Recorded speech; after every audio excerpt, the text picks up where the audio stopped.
Hi guys and welcome to MentorMe's YouTube channel. My name is Alan Arvindan and I'm back again with another video and we are continuing with the equity research tutorial, and in today's class we're going to be discussing about revenue drivers, right? One of the most important foundation of any business model that you're going to make using the financial modeling skill relies on understanding the business. How does the revenue model work? And in this video, the major focus is in figuring out what is the P into Q for the Titan model, right? So the price versus quantity. Now you might think that that's pretty simple, right? Just multiply the average prices of the product multiplied by the quantity. Unfortunately, that data is actually not available, right? So the data might be given on the amount of square feet that the company has versus the total sales. So how are you going to figure out the price into quantity? So I've actually discussed a very simple case, and in this video is basically going to be a practice case. And in the next video, in the next tutorial session, is where we actually take the real Titan data and we break it down into price into quantity. So if you haven't still subscribed to the channel, I would suggest you and request you to subscribe to our channel and also press the bell button so that whenever we are coming up with a new video, a new tutorial, you will be notified about that. So let's get started.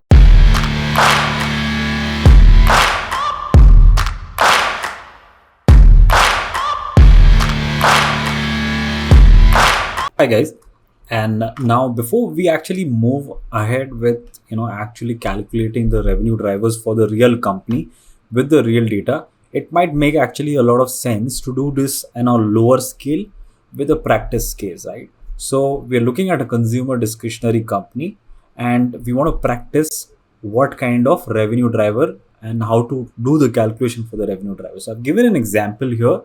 Now you might want to try this on your own first, and then if you don't get the calculation, then you can obviously come back and look at this lesson. So I'm just going to explain you the case initially, then I'm going to take a pause. You can try it yourself, and then you can start the video again if in case you are getting stuck somewhere.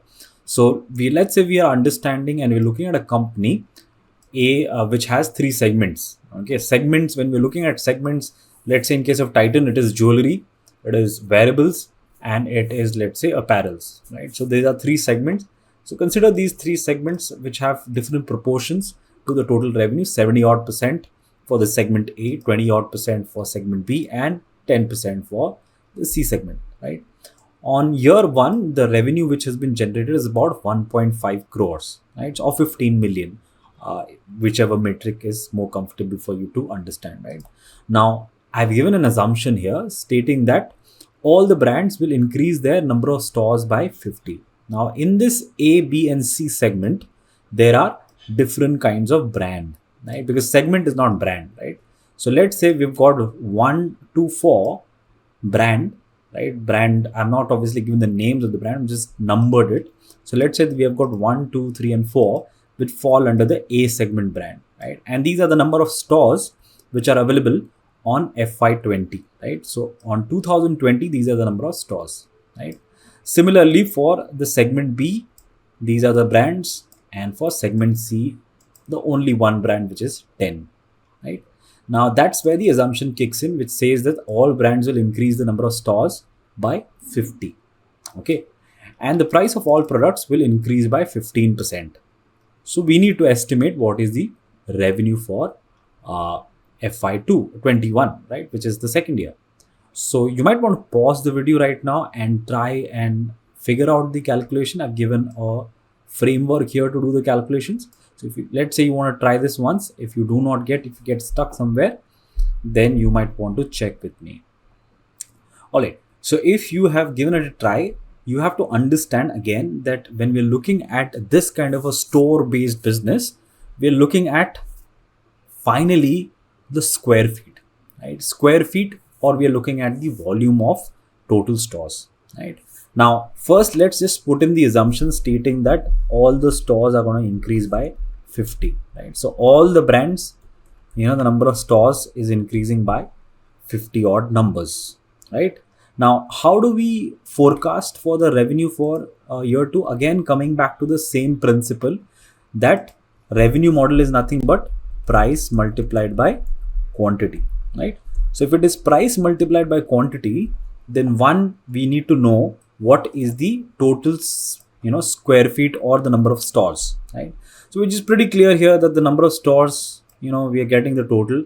And but if you also want to define the quantity in terms of square feet, what we can do is we can understand what is the average size of the store, right? So for example, if we try to divide this 13.6 million by 389, then we get that the average square feet of one store is about 3500 square feet, right? So, and similarly for all the other brands, right? Now what we could do is, since we know that the revenue is available in segment wise, right? The revenue is not available brand wise. So what we can do is, first we can just get the revenue per square feet. Okay, so how do we do that? So first let's just populate the numbers here just to get the areas. So we can use the SUMIF function. So SUMIF, now we want to get the area, right? Segment wise. So I'm gonna fix this square feet section, and then I want to look at brand wise, right? So what we will do is we'll select the segment column as the criteria range, and the criteria is going to be segment A. All right. So I'm going to put a column $sign so that we can also use it for some other places where we need it, right?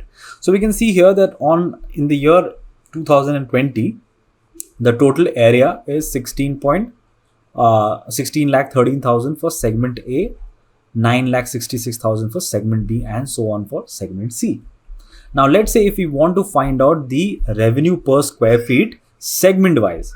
So what we can do is, again, we need to get the revenue. So it's pretty simple, just multiplying 70% proportion with the 15 million. But what we will do is, for the 70%, we'll just keep the column fixed, but the row will keep on moving, right? So that's the revenue. Now we can divide this by the total area which we have, right, on segment A. So we can see here that's about 6.5 rupees, dollar, whichever currency you want to say that it is the revenue per square feet, right? Now this actually becomes our price in case of price into quantity. So now you got your quantity and you got your price for 2020, right? Now let's say we are trying to find out what is the total area in case of 2021, right? So again, what we can do is, since we already calculated here per square feet per store area size, if we multiply this, right, if we multiply this with the total number of stores, we will also get our new figure of 2022, right? There you go. So that was 2021 and this is 2022. So let's say we put another extra column here, all right, and we put area 2021, and we can run the same formula. So I'll just run it, but we'll just shift the square feet to FY22. All right, so there you go, that's your area, right? And now we said in the assumption that the revenue or the price of the products, which is nothing but price into quantity for us, right? And price into quantity for us is what, 6.5, right? So we can say that all of these products are going to increase by 15% for the entire year. So that becomes a price for the forecasted period. Now, if we are able to multiply the revenue per square feet with the new area, then we get the revenue, right? So if you sum this up, okay, you will get the value for FY21, right? So that's how you basically, try to break the revenue of a company into price into quantity in case of a consumer discretionary, or let's say a store based company, even McDonald's, even KFC, any of these companies which have a physical presence, and or maybe Avenue supermarkets, would all fall under the same business model of price into quantity, in which the price is the revenue per square feet and the quantity is the total area which is in which the products are basically getting sold, right? So that's a small practice case before we actually dive in with the real data of Titan.